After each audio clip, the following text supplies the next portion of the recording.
Estudios Bíblicos Logos presenta Gran enciclopedia temática y expositiva de la Biblia. En esta sección presentamos la creación divina de la vida animada terrestre durante los días quinto y sexto de la creación.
Tras contrastar las teorías científicas sobre la evolución con el registro sagrado, se hace evidente que la versión bíblica ofrece un orden de aparición mucho más coherente con la adecuación previa del planeta.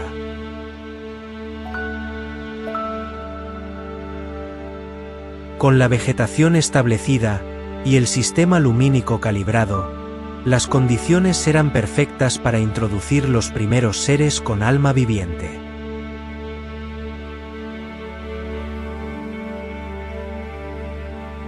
El día quinto, el despertar de la vida, en las aguas y los cielos.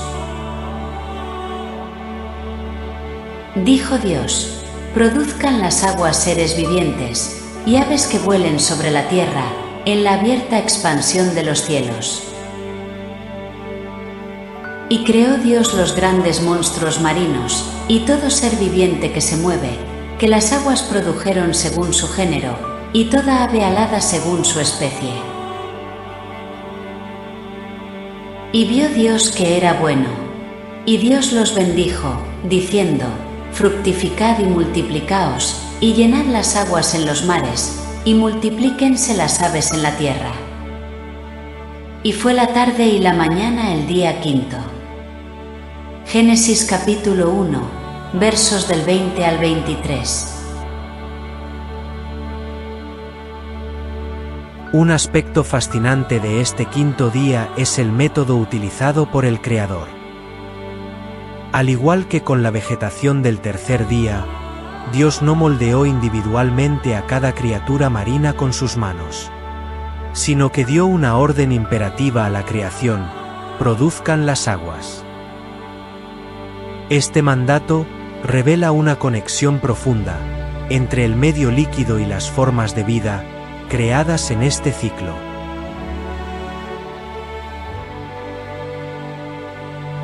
Las aguas se poblaron de una diversidad asombrosa, desde microorganismos hasta los grandes monstruos marinos, todos creados bajo la ley del género, impidiendo cualquier salto evolutivo entre especies.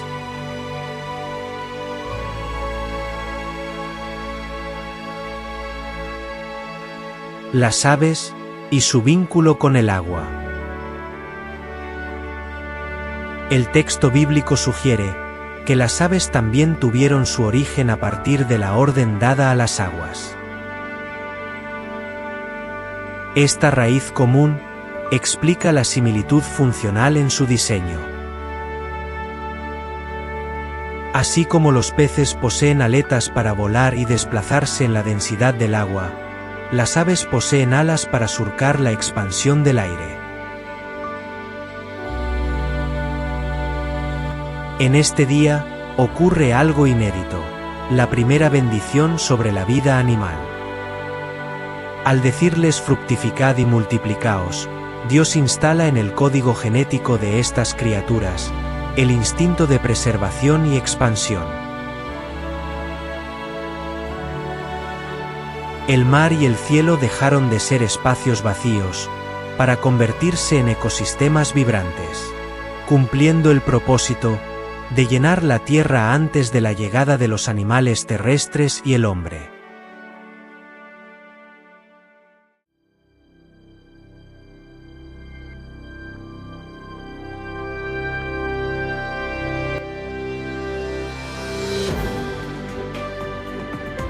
El día sexto, la fauna terrestre y la precisión del lenguaje. Luego dijo Dios: produzca la tierra seres vivientes según su género, bestias y serpientes, y animales de la tierra, según su especie. Y fue así. Génesis capítulo 1, verso 24. En la culminación de la semana creativa, Dios vuelve a utilizar el método de delegación.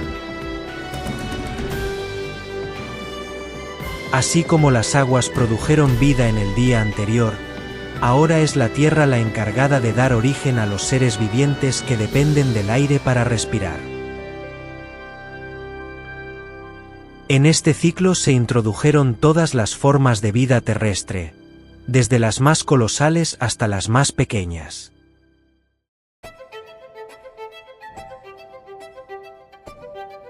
Es muy probable que en este gran despliegue de poder estuvieran incluidos los dinosaurios.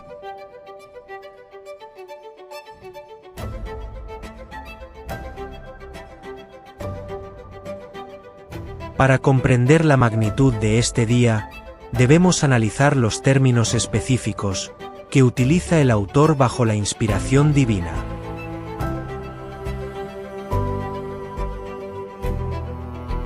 En primer lugar tenemos a las bestias, cuyo término se refiere a los animales cuadrúpedos mamíferos de diversos tamaños. Aquí se incluye el ganado vacuno, bovino y ovino, que son animales diseñados para convivir en el ecosistema que el hombre administraría más tarde.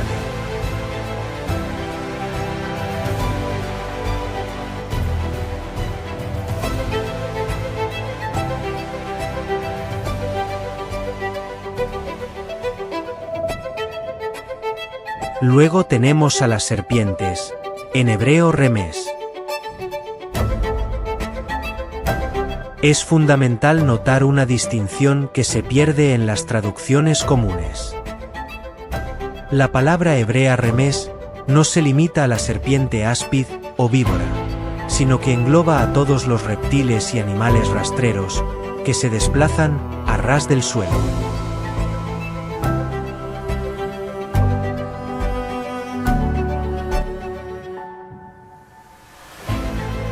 Por último tenemos los animales de la tierra. Esta categoría final abarca a los animales más pequeños, completando el espectro de la vida terrestre con los roedores, insectos y demás criaturas menores que mantienen el equilibrio del suelo.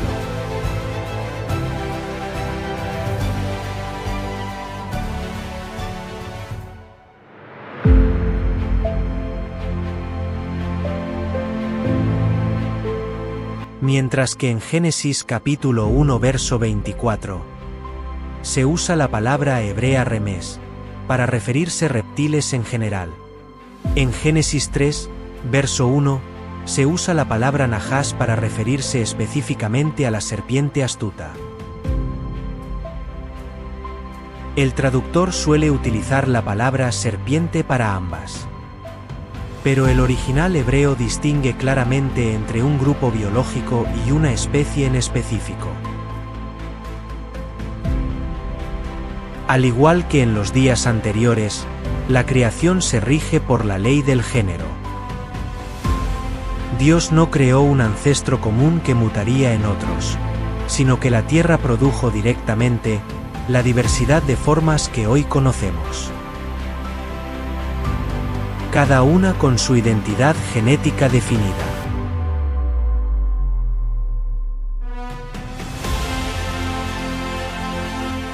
La Tierra, ahora llena de verdor, aguas cristalinas y un cielo protector. Finalmente, tiene a todos sus habitantes animales listos para la llegada del mayordomo de la creación.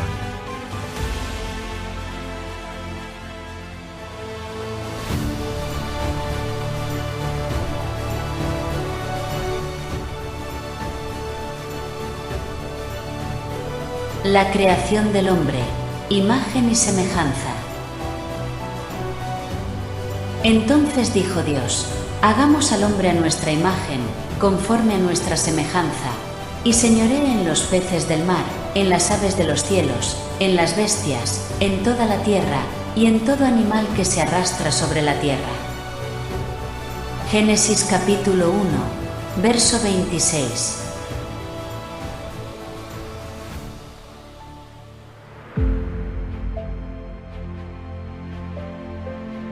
En este sexto día, Dios corona su obra. A diferencia de los animales, el ser humano es creado a su imagen y semejanza, lo cual se refiere a su apariencia y a su capacidad de ejercer soberanía. El primer relato nos muestra una visión general: la creación de la humanidad, hombre y mujer, con un propósito definido de dominio y autoridad sobre todas las especies, y elementos que habían sido adecuados en los días previos.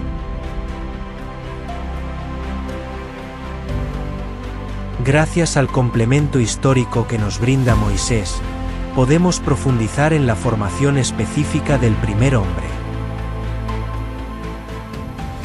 Aquí la narrativa cambia de un mandato oral a una acción manual.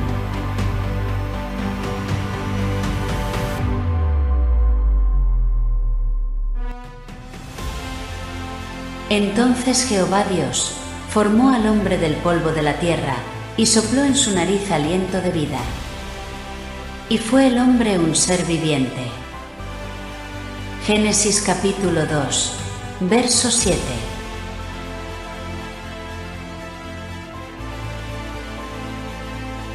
A diferencia de la fauna terrestre, Dios usó sus propias manos para moldear el cuerpo humano, utilizando los componentes de la tierra. Sin embargo, el cuerpo era solo una forma inerte.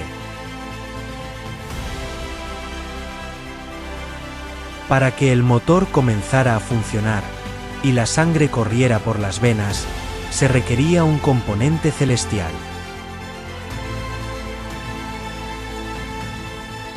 Jehová no ordenó que el hombre viviera, sino que, él mismo, le transmitió su propio aliento,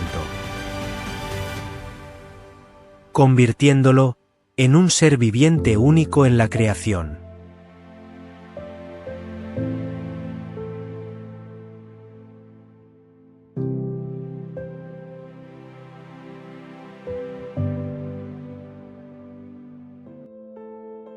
La naturaleza del polvo de la tierra.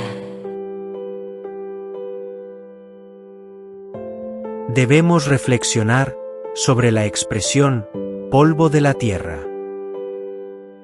No sabemos si se trata de un hecho estrictamente literal, de arena o tierra común, o de una referencia alegórica a los materiales químicos que componen nuestro planeta.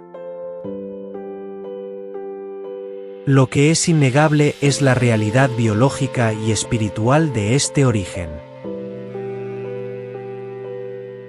Primero, según nuestra composición química, la ciencia confirma que los elementos que forman el cuerpo humano, como el carbono, nitrógeno, oxígeno, etc., son los mismos que se encuentran en la corteza terrestre.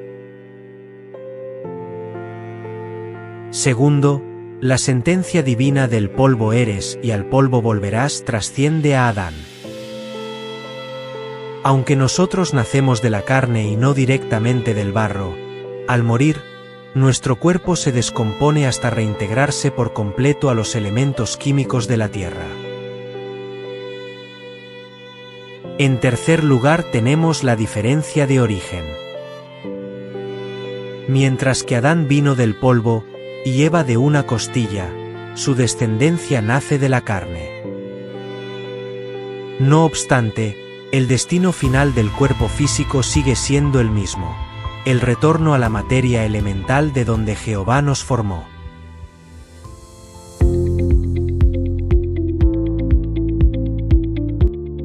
La naturaleza del hombre. Espíritu y carne. El misterio del soplo divino. Existe una ligera variante en las traducciones. Mientras la Reina Valera 1960 menciona que Dios sopló en las narices del hombre, otras versiones indican que fue en su cara. No obstante, el punto de concordancia absoluta es el efecto. El soplo de Jehová animó lo inanimado.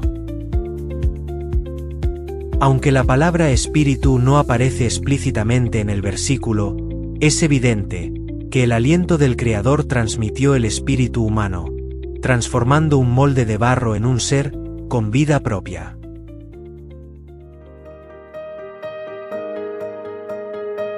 El significado de la palabra hebrea nefes.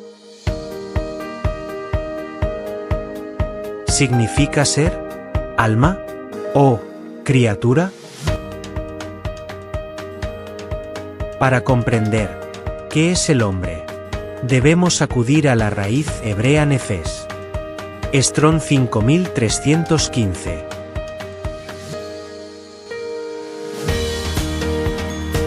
En las traducciones al español, esta palabra se presenta de tres formas distintas, lo que a menudo genera confusión en el lector. Primero, como ser viviente. Segundo, como alma viviente. Y tercero, como criatura viviente. El término nefes se aplica a todo aquello que respira, se mueve y tiene aliento, incluyendo a los animales.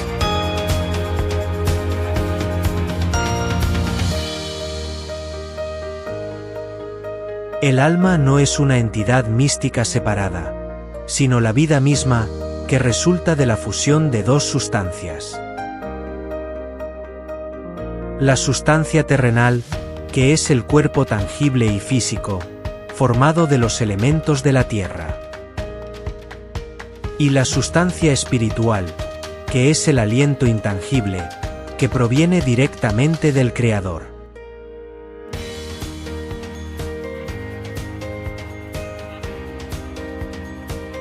El hombre como ser bipartito. Basándonos en Génesis 2, verso 7, el hombre es el producto de la unión de estos dos componentes. La unión del cuerpo con el espíritu dan como resultado el alma viviente. Es importante aclarar esto, frente a las teorías que proponen un ser tripartito, es decir, compuesto por tres partes independientes, como lo es el cuerpo, el alma y el espíritu.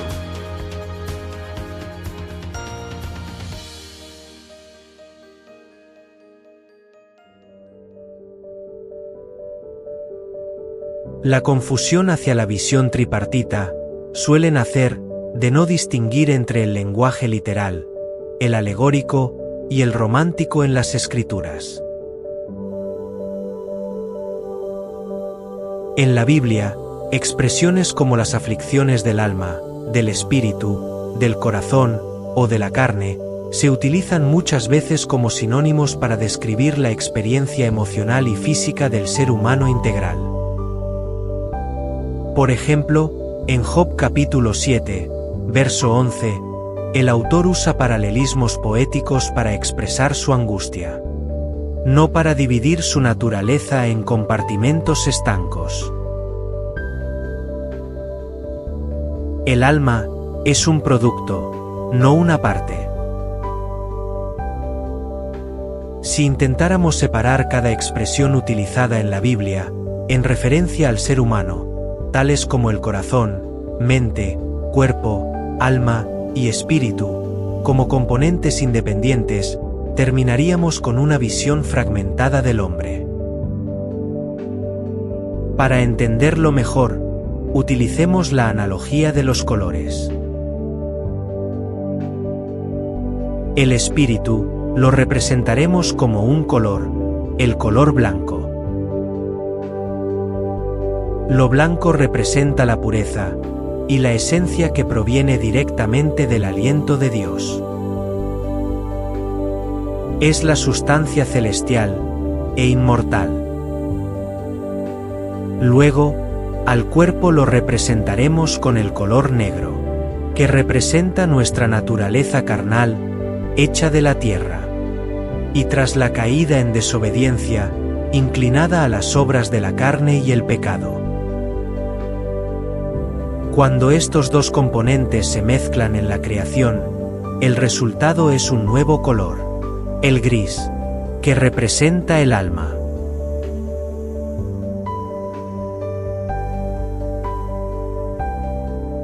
La intensidad de ese gris, su claridad o su oscuridad, estará en proporción directa a las obras realizadas mientras el espíritu habitó en el cuerpo. El alma, por tanto, es el registro viviente de nuestra mezcla, entre lo divino y lo terrenal. Esta analogía de los colores es una herramienta didáctica excepcional, para explicar la responsabilidad espiritual y la naturaleza del alma.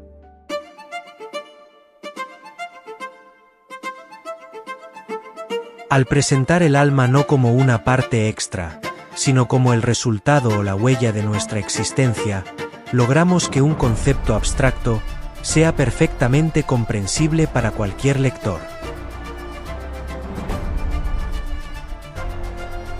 La inmortalidad y el retorno a la fuente. En el momento de la muerte, ocurre una separación de estas dos sustancias. En primer lugar, la carne mortal se degrada y retorna a la tierra convertida en polvo. Al ser materia inanimada, no presenta juicio por sí misma.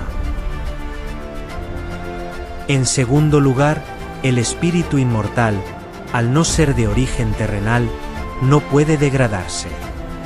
Debe regresar a Dios, quien lo dio. Sin embargo, el espíritu ya no regresa en su blanco original. Regresa cargando con todo el gris de su existencia, es decir, con el peso de todas las obras, pensamientos y decisiones tomadas a través de la carne.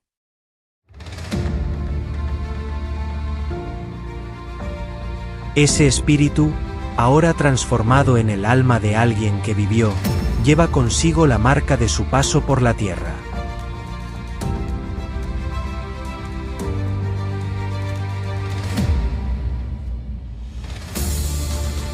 Debido a que el espíritu ha perdido su pureza original, el color blanco no puede entrar directamente en la presencia de un Dios santo. El gris de las obras humanas actúa como un impedimento. Es aquí donde la figura de Jesucristo se vuelve indispensable.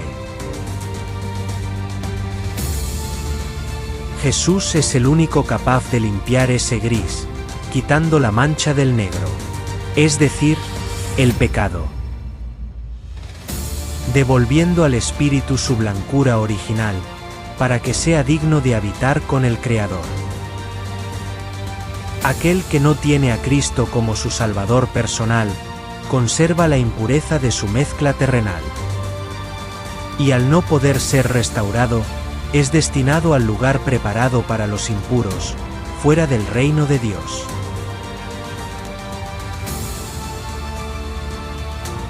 Jesús es el único capaz de limpiar ese gris, quitando la mancha del negro, es decir, el pecado, devolviendo al espíritu su blancura original, para que sea digno de habitar con el Creador.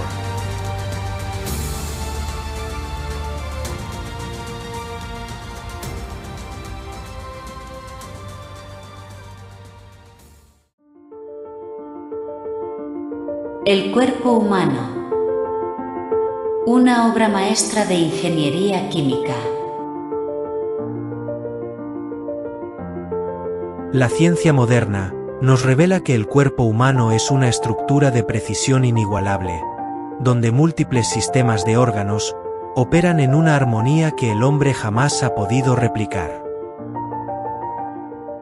Aunque la humanidad ha logrado avances tecnológicos asombrosos, nunca ha sido capaz de crear un ser vivo desde la materia inerte. Solo Dios posee la potestad de otorgar vida. Incluso, el proceso de procreación natural no es una invención humana. Nosotros solo engendramos el vehículo físico, que es nuestro cuerpo, pero es Jehová quien deposita el espíritu en el nuevo ser formado en el vientre materno. Dios diseñó al ser humano con la capacidad de autorregenerarse y multiplicarse. De no ser por este sistema de reproducción biológica, la creación de cada individuo requeriría una intervención directa del polvo de la tierra cada día. Dios estableció las leyes de la biología para que la vida continuara de forma autónoma, bajo su soberanía.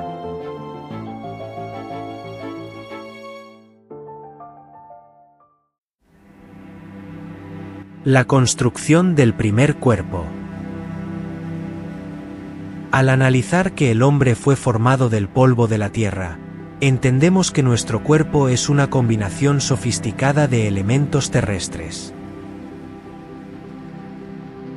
Podemos imaginar el proceso artesanal de Dios sobre Adán.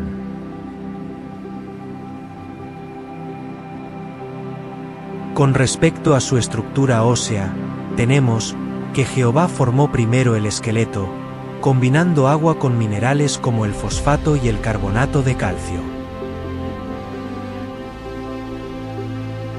Esta mezcla, unida a proteínas como el colágeno, dio como resultado una estructura con un 65% de material inorgánico, proporcionando la dureza necesaria para sostener el cuerpo. Ahora bien, con respecto al recubrimiento orgánico, tenemos que sobre los huesos, Dios tejió los tendones y los músculos, que son tejidos puramente orgánicos, pero de origen terrestre. Y finalmente hizo brotar la carne y la piel para completar el diseño físico.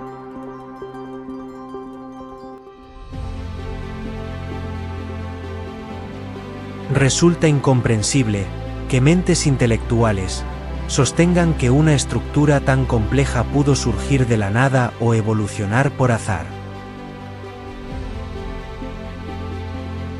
No se requiere de una inteligencia superior para observar la perfección de nuestra anatomía y concluir que somos una creación maravillosa.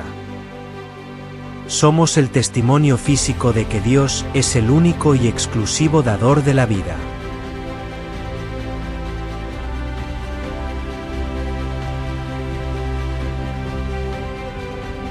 La formación de la mujer.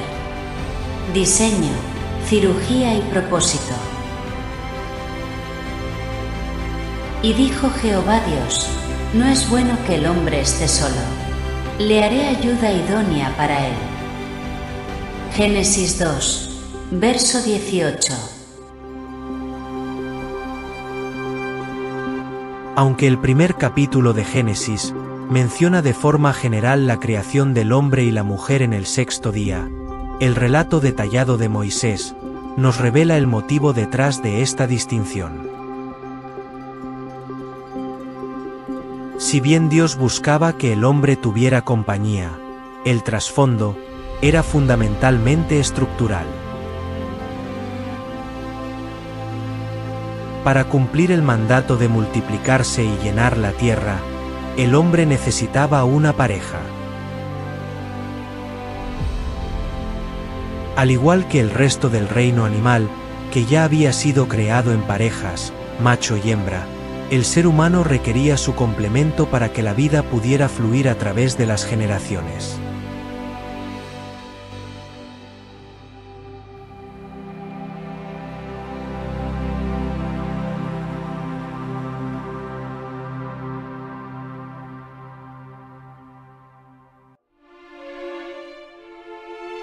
La creación de la mujer presenta un método distinto al de Adán, subrayando la unión íntima entre ambos.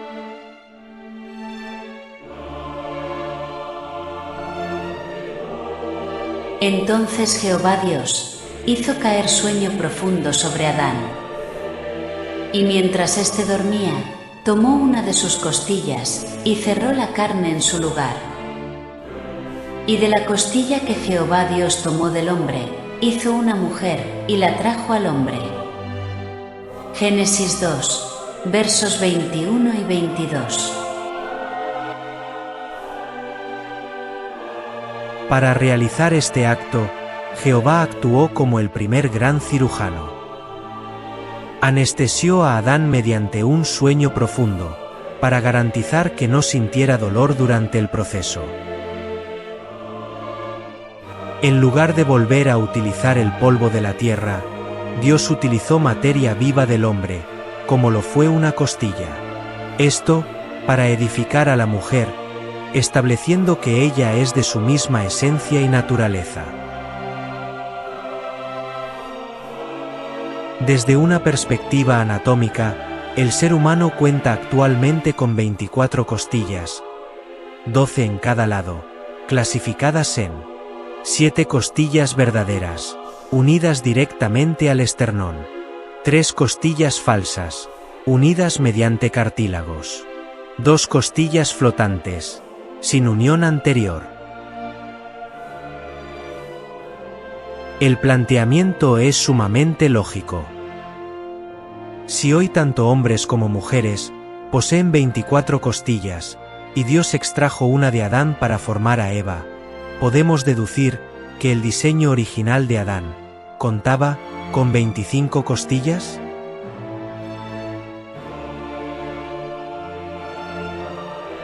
La anatomía actual sería entonces el resultado del estado posterior a esa extracción. Un recordatorio físico de que la mujer fue tomada del costado del hombre para caminar junto a él.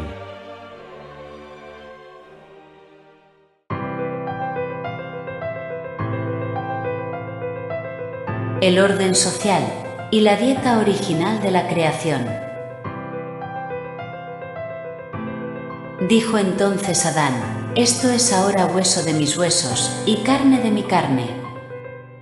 Esta será llamada varona, porque del varón fue tomada.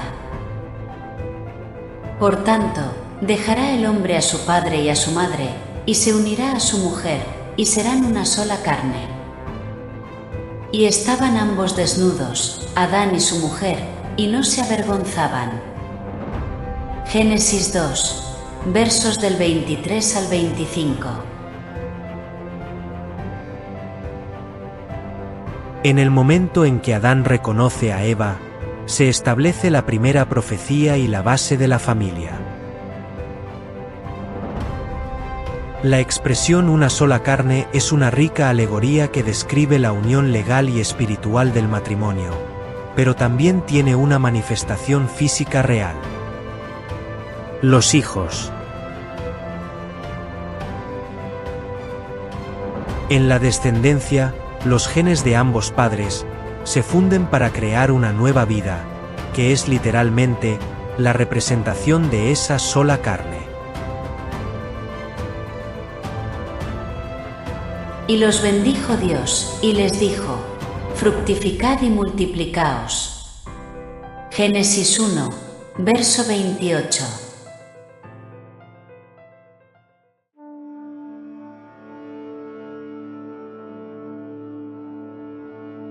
Para asegurar que este mandato se cumpliera no solo por obediencia racional, sino por impulso biológico, Dios instaló en el diseño de los cuerpos carnales el instinto de apareamiento. Este mecanismo es la garantía divina para la preservación de las especies. Tanto en el hombre como en los animales, este impulso asegura que la vida no se extinga, y que la tierra permanezca poblada según el diseño original.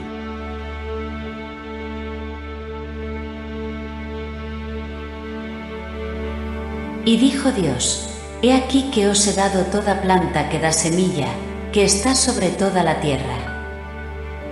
Y todo árbol en que hay fruto y que da semilla, os serán para comer. Génesis 1, verso 29.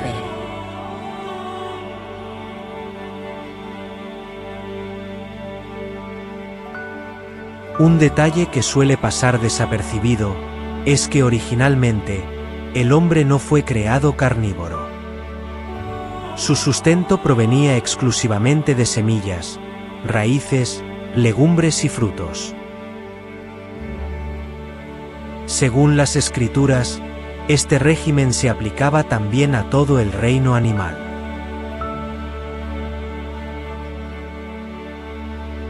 Esta realidad aclara un gran enigma histórico: la alimentación en el arca de Noé. Si todos los animales eran herbívoros antes del diluvio, la logística para alimentarlos durante un año fue mucho más sencilla de lo que imaginamos hoy.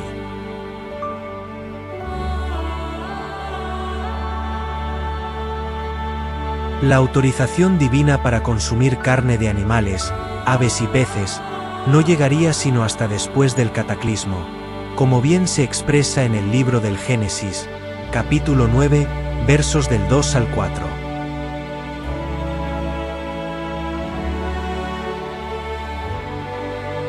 Al finalizar el sexto día, Dios completó una obra maestra de habitabilidad.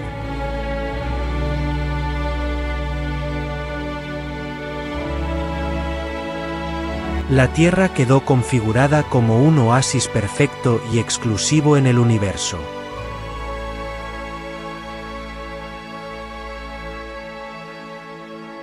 Por esta razón, aunque el hombre invierta recursos incalculables, buscando vida en otros mundos, el registro bíblico sugiere que la Tierra fue diseñada con una especificidad que no se repite.